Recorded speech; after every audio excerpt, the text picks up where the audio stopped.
पार्थाय प्रतिबोधितां भगवता नारायणेन स्वं व्यासेन ग्रथितां पुराणमुनिना मध्ये महाभारतम् अद्वैते अमृतवर्षिणी भगवती अष्टादशाध्यायिनी अम्ब त्वामनुसन्दधामि भगवद्गीते भवद्वेषिणी प्रपन्न पारिजाताय स्तोत्रवेत्रैकपाणये ज्ञानमुद्राय कृष्णाय गीतामृतदुहे नमः। सर्वोपनिषदो गावो दोग्धा गोपालनन्दनः पार्थो वत्सः सुधीर्भोक्ता दुग्धं गीतामृतं महत्। वसुदेवसुतं देवं कंसचाणूरमर्दनं देवकी परमानन्दं कृष्णं वन्दे जगद्गुरुम्।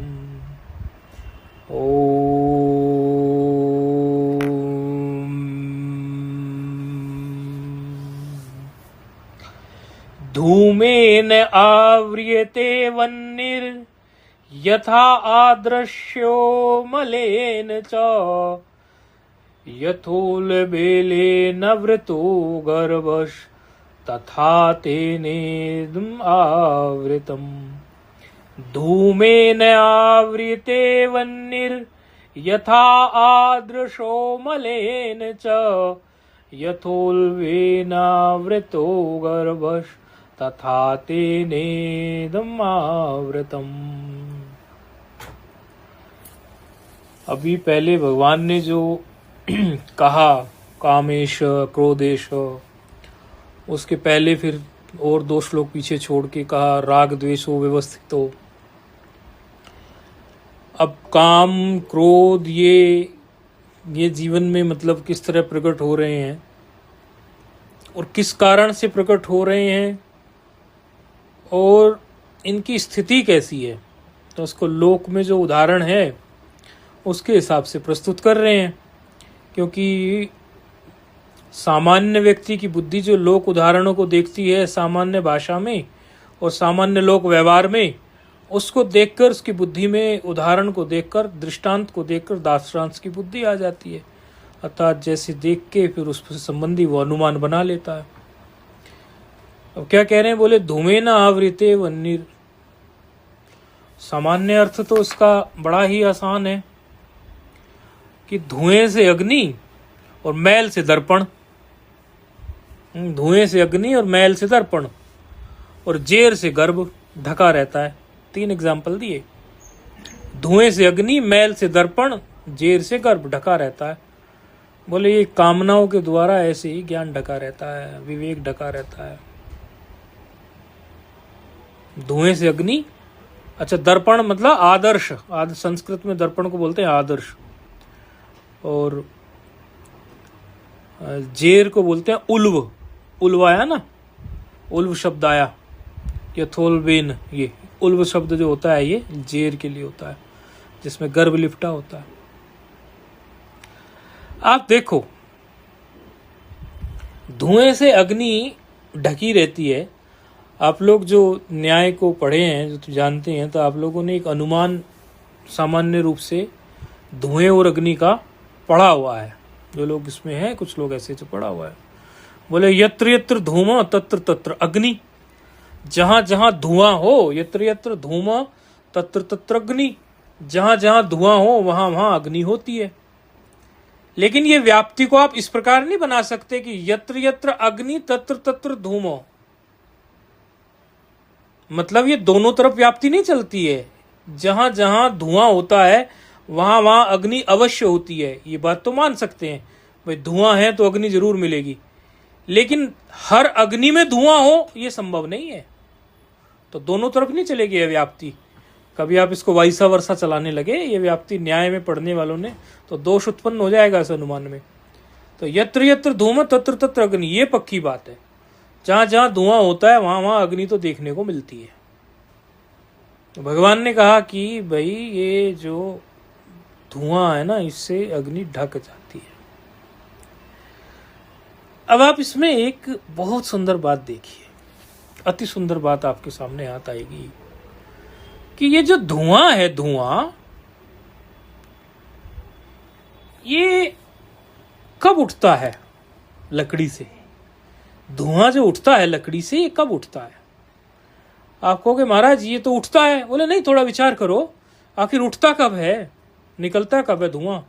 तो आपके देखने में मिलेगा कि धुआं तब निकलता है जब उसमें कुछ गीलापन हो। लकड़ी में यदि कुछ गीलापन रह गया है तो धुआं निकलेगा। यदि लकड़ी एकदम सूखी हुई है तो बहुत बहुत बहुत ही कम, धुआं नहीं निकलता उससे। धुआं अधिक कब निकलता है? जब लकड़ी अधिक गीली हो। ये वासना का गीलापन है महाराज, और कुछ नहीं है। अर्थात अभी पूरी तरह से वैराग्य के कारण सूखा नहीं है जिज्ञासु। उसके अंदर कामनाएं, वासनाएं भरी हुई हैं, जिसके कारण अभी धुआं निकल रहा है। वरना यदि आप मुंडको उपनिषद का मंत्र आपको बार बार बार बार बोलते हैं, हमें तो जब ये श्लोक देखे तो एकदम वही मन में आया, ऐसा एक दृष्टिकोण। बोले परीक्षलोकान कर्मचितान ब्राह्मणो निर्वेदमाया नास्ति कृता कृतेन तद विज्ञानार्थ गुरु में वाभिगच्छेत। उस परब्रह्म परमात्मा को जानने के लिए गुरु की शरण जाओ। बोले कैसे? समित पाणी ही श्रोत्रियम ब्रह्मनिष्ठम। एक तो गुरु का भी लक्षण बताया, गुरु कैसे हों? बोले गुरु श्रोत्रिय हो, ब्रह्मनिष्ठ हो। श्रोत्रिय माना ब्राह्मण शरीर के हो, संस्कारित हो, और श्रोत्रिय में काउंट शास्त्रवेता हो, और ब्रह्मनिष्ठ माना ब्रह्मनिष्ठा हो उनके। लेकिन यहां जो बताने की बात है वो है समित पाणी ही, इस पर जोर है। मंत्र में तो कई बातें होती है ना बताने की, लेकिन अभी हमारा जोर जो है वो समित पाणी। बोले हाथ में लकड़ी लेके जाए। तो पहले गुरुकुलों की व्यवस्था थी कि ब्रह्मचारी जाए तो लकड़ी लेके जाता था। यदि आज का समय होता तो आज भी लकड़ी लेके जाना पड़ जाता। अब लकड़ी के दो जो समित पाणी, जो कहा पाणी माना हाथ, समित मतलब वो समिधा, मतलब वो लकड़ी। अब दो अर्थ इसके निकाले जाएंगे। एक तो ये निकाले जाएगा कि भाई गुरु महाराज के लिए कुछ भी नहीं तो लकड़ी ले चलो, अभी ईंधन तो चाहिए, यज्ञ करने के लिए भी ईंधन चाहिए और चूल्हे के लिए भी ईंधन चाहिए, ले चलो। आज का विद्यार्थी होता तो कहते सिलेंडर लेके आओ ऐसे सोच सकते हो। बोले सिलेंडर तो बड़ा महंगा हो गया महाराज, सिलेंडर का जिक्र मत करो आप लकड़ी की बात करो। हम पुराने जमाने में जाना चाहते हैं। पुराने जमाने की तरह हमें कोई लकड़ी की बात कहे, समित पाणी होके चले जाएंगे, सिलेंडर लेके नहीं जा पाएंगे। बड़ा कठिन है दौर। तो पहले लकड़ी लेके जाते। दूसरा इसका अर्थ क्या था समिधा का, कि सूखी लकड़ी लेके जा रहे हैं। लकड़ी कैसी है? सूखी लकड़ी। माना उसका एक प्रतीक ये है कि मैं अब इस संसार की चीजों से सूखा पड़ा हूं, मुझे इनकी कोई इच्छा नहीं है, वैराग्य है मेरे जीवन में, अभी मैं विद्या प्राप्त करने आया हूं। ब्रह्मचारी हो तो कोई भी आश्रम का हो, जब वो जाएगा तो सूखी लकड़ी लेके जा रहा है, मतलब मेरे में वैराग्य है। अब इस लकड़ी से, जैसे ये लकड़ी सूखी है, इससे कोई धुआं निकलने के चांसेस नहीं है, निकलेगा तो बहुत कम, थोड़ा बहुत, वो भी थोड़ा सात्विक धुआं ही निकलेगा, राजसी और तामसी धुआं नहीं निकलेगा। बोले इसी प्रकार से मैं भी सूख चुका हूं, मेरे अंदर अभी वैराग्य है, कामनाएं नहीं है, कामनाओं का गीलापन नहीं है। और देखना, आप एक बात देखना, मतलब इसको थोड़ा सा सोच के देखो, आपको बड़ा आनंद आएगा। आप ये नून तेल लकड़ी फालतू की चीजें संसार की जो है, इनके बारे में आप हजार चिंतन करते हो कि कितनी रोकड़ी कमा रही है, बिजनेस कितनी, इनमें पूरा दिमाग लगा देते हो, सारा गणित अपना लगा देते हो। थोड़ा सा कभी कभी शास्त्र की बातों में भी आनंद लिया करो। अब इसमें देखो, आपकी एक और सुंदर चीज देखो कि ये जो सूखी लकड़ी जो है, जिससे धुआं नहीं निकल रहा है, और गीली लकड़ी से धुआं निकलता है, इस प्रकार की बात आई। तो महाराज ये आप अपने मन में देखना कि जब गीलापन रहता है मन में, तो गीलापन मतलब बहना, मन का बह चलना, बहता क्या है? बहने का गुण किसमें होता है? गीलेपन में तो होता है बहने का गुण। सूखी चीज कभी बहती है क्या? गीली चीज ही बहती है। तो यहां भी गीलेपन को देखो आप, मन में कामनाओं का गीलापन है, इसलिए बहता रहता है, बहता रहता है, स्थिर नहीं हो पाता, ऐसे घन की तरह नहीं बनता है, बिल्कुल ठोस सॉलिड नहीं बन पाता। यह भी आप सोच सकते हो इसको। आप श्लोक का चिंतन करो तो उसमें अनेकों भाव प्रकट हो जाएं। आप स्वयं की टीका लिख दो, शंकर भाष्य है, उसको रेफरेंस बना के आप स्वयं के भी विचार प्रस्तुत कर सकते हैं। और विचार यदि वो श्रुति स्मृति पुराण के अनुसार होंगे तो बिल्कुल स्वीकार्य होंगे, क्यों नहीं स्वीकार्य होंगे। तो महाराज ये जो वासना का गीलापन है यही धुआं निकालता है। इसमें जो कहा श्लोक में कि ये धूम से जो है आवृत हो गया है, क्या आवृत हो गया है? बोले अग्नि आवृत हो गई है धूम से। और दूसरा उदाहरण लिया, बोले दर्पण, दर्पण पे बड़ा मैल है तो चेहरा कैसे दिखेगा साफ महाराज? आपका अंतःकरण रूपी जो दर्पण है, जब वो इतना मलिन हो चला है तो परब्रह्म परमात्मा का जो प्रतिबिंब है, जो चिदाभास है, वो ठीक प्रकार से आपको प्रतिबिंबित नहीं हो रहा है। और तीसरा उदाहरण लिया, बोला जेर से गर्भ ढका रहता है लेकिन गर्भ होता है। ऐसा नहीं कि गर्भ नहीं है, जेर के कारण वो दिख नहीं रहा हो भले, लेकिन गर्भ होता है।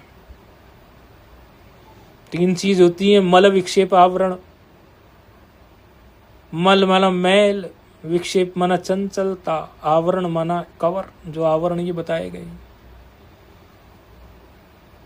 तो मल का उदाहरण में तो इसको मैल दिखाई रहे हैं, विक्षेप का ऐसा कुछ उदाहरण इन्होंने खास दिखाया नहीं, लेकिन आवरण का तो दिखाई रहे हैं। यही तीन चीजों के इर्द गिर्द साधक घूमता रहता है। पाप जो है वो मल के अंतर्गत ही है। मल जो है, पाप जो होते हैं वो मल है, और विक्षेप जो साधन में जो अभी स्थिरता नहीं हुई, हिलचाल है। तो इन आवरणों से बाहर निकलें तो विवेक से जो पर्दा लग गया ना वो हटे। इसके लिए खास बहुत अच्छा साधन मतलब हमें लगता है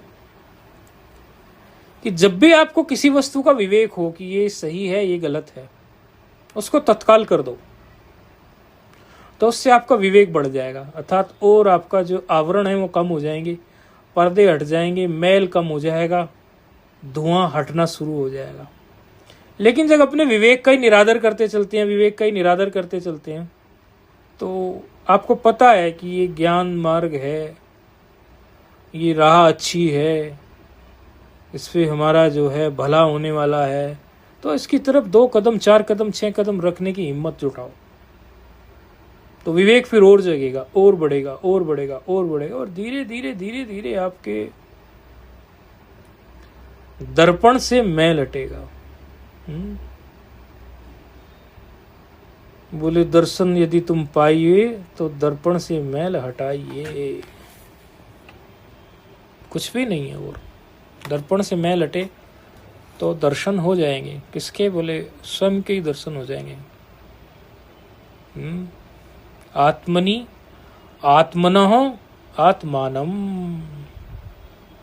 आत्मनि आत्मनः आत्मानम। मैंने ये वाक्य बोला, अब आप विद्यार्थी हो, इसका अर्थ खोजना कि महाराज जी ने ये किस प्रकार से बोला। बोले आत्मनि दर्शन कैसे होगा? बोले आत्मनि आत्मनः, बोले आत्मानम।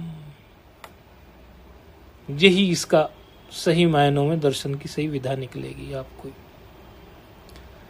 तो आवरण हटाओ जी, आवरण हटाओ। जब भगवान ने बता दिया आपको कि धुएं की तरह, धुएं से अग्नि, मैल से दर्पण, जेर से गर्भ ढका पड़ा है, तो फिर आवरण हटाने में आपको देर क्यों लगती है? बोले जी बस जन्मों जन्मों की देर लग रही है। कथा क्या कहें, यथा दर्शो मलिन च, क्या कहें, परमात्मा दिख ही नहीं रहा है। कामना के धुएं से परमात्मा तो भीतर ही है, लेकिन कामना के धुएं से दिख ही नहीं रहा है जी। बहुत भारी जो है धुआं है। क्या कहें, ये त्रिविध आवरण का यहाँ पर जिक्र किया है। नारायण नारायण।